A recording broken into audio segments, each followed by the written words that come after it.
The first resolution that we're discussing in this session is that on Afghanistan, which is set to be moved by Dennis Robertson of West Aberdeenshire Constituency Association. But judging by the number of people moving around the hall, it may take Dennis a moment to get up, so if we can bear with Dennis as he takes to the rostrum. As you can see there, and as Angus Robertson laments slightly, the customary shuffling among the audience as the delegates sneak out for a cup of tea or coffee after the keynote speech by Nicola Sturgeon. But the debate that we are moving on to, and when they get to it, is a resolution on Afghanistan expressing profound concern at the ongoing conflict in Afghanistan, suggesting the speedy return of UK forces to a peacekeeping role, suggesting that has been extended in the last 12 months or so, and calling also for further discussions with allies to end Britain's active military commitment in Afghanistan before the 13th of October 2008, calling for a political settlement in Afghanistan under a UN peace and reconciliation programme.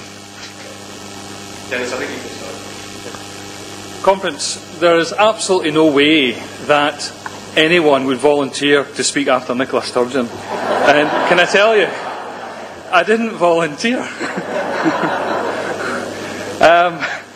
Afghanistan, it's a serious issue, obviously. But the thing I would like to start off by saying is I wholeheartedly and unreservedly support our troops and the work that they do. They are brave men and women, and I invite you to endorse that and demonstrate to our troops that are in conflict, whether it be Afghanistan or Iraq, demonstrate our support for the bravery and professionalism under extreme difficulty. Conference, I ask you and urge you to support.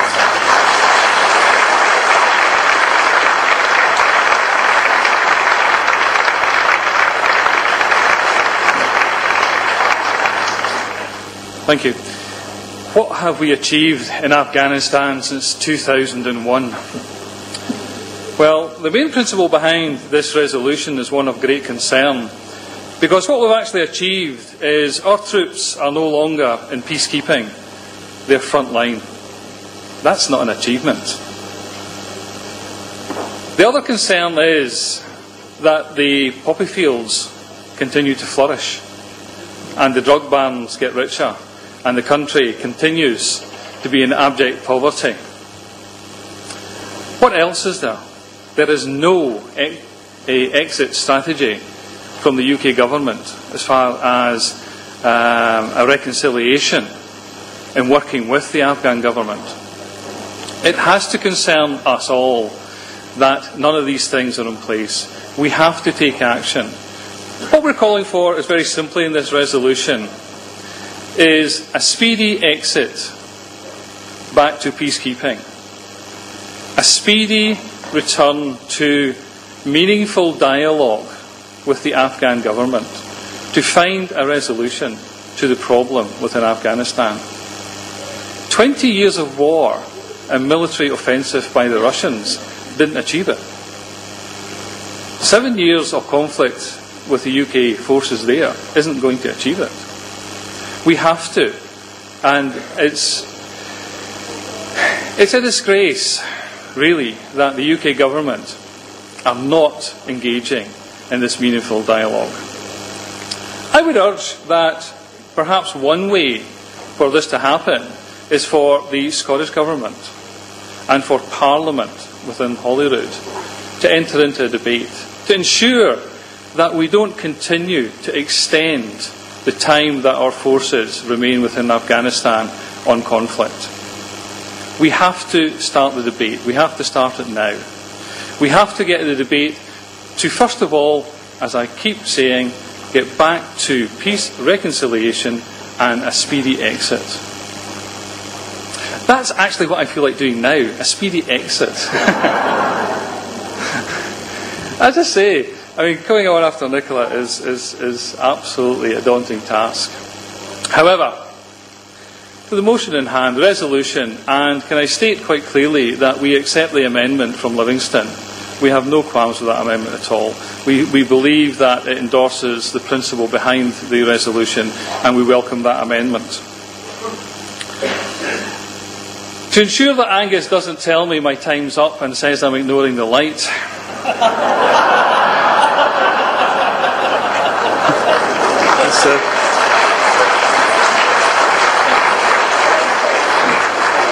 and I wasn't quite sure how he was going to manage it, but there you go.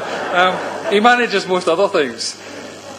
Conference, I'm just going to, because the matter is quite serious, is just state quite clearly, support this resolution with the amendment. Let's ensure that our brave men and women in our forces know that we're behind them, but we're behind them to get away from frontline conflict into peacekeeping and hopefully a speedy return home. Thank you.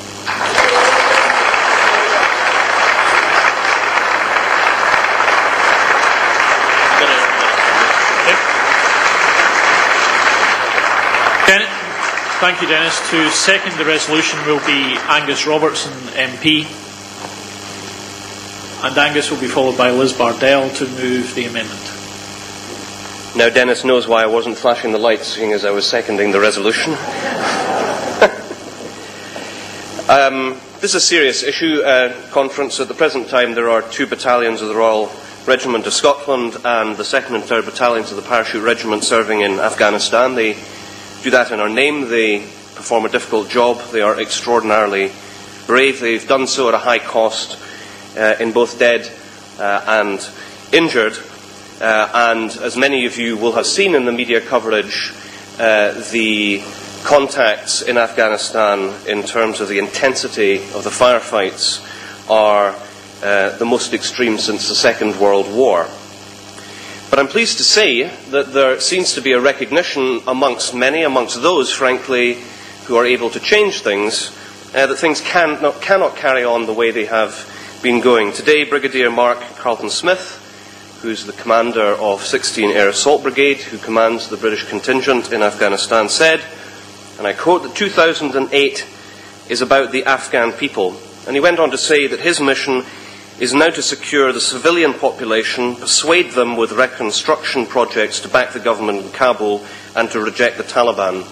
I think that is a tremendous step forward. It is a shift in the approach of the UK government and the international community, and it is much to be welcomed because, of course, we've also recently seen a development by the Secretary of State for Defence, Des Brown. He said the time has come to speak with the combatants, to try and get people to lay down their weapons, to try and help build and rebuild Afghanistan for all of its people. And I think in this rare event, I agree with Des Brown. It is definitely, shock horror, it is definitely the right thing to do. And, of course, the thing about Afghanistan is the history of Afghanistan is well recorded. We don't just need to remember the experience of the Soviet forces, we can remember the experience of the British Empire in Afghanistan. And the thing that everybody should know is that the window of opportunity for non-Afghans to be in Afghanistan and to be a force for good is very limited. So what this resolution does is that it underlines what the British military commander has been saying in Afghanistan, that the focus needs to shift to people, to reconstruction, to reconciliation, and away from offensive military operations as soon as that is practicably possible. We know the reason why this has been so difficult up until now, because the UK and the United States, the neoconservatives in the Bush administration and the Blair-Brown administration, let's not forget, Gordon Brown paid for and supported the Iraq disgrace, and having sent our troops there and spent a fortune in Iraq, we all took our collective eye off the ball in Afghanistan, and that's why the situation has been so difficult in recent years. We have the opportunity now, with the international community recognising that this is no longer sustainable, that there has to be a change. I'm certain that with a new US President, particularly a new Democrat US President, we will see a further shift in approach in Afghanistan and hopefully Iraq too and hopefully we can all agree that peace and reconciliation is what is needed in Afghanistan and in Iraq. This shows that the SNP is at the forefront of that. I'm very supportive of the amendment. It's absolutely right the Scottish Parliament should debate this as a priority. Young Scottish men and women are serving in Afghanistan and in Iraq, and our Parliament should debate that. So I would urge you to support this resolution and the amendment. Thank you.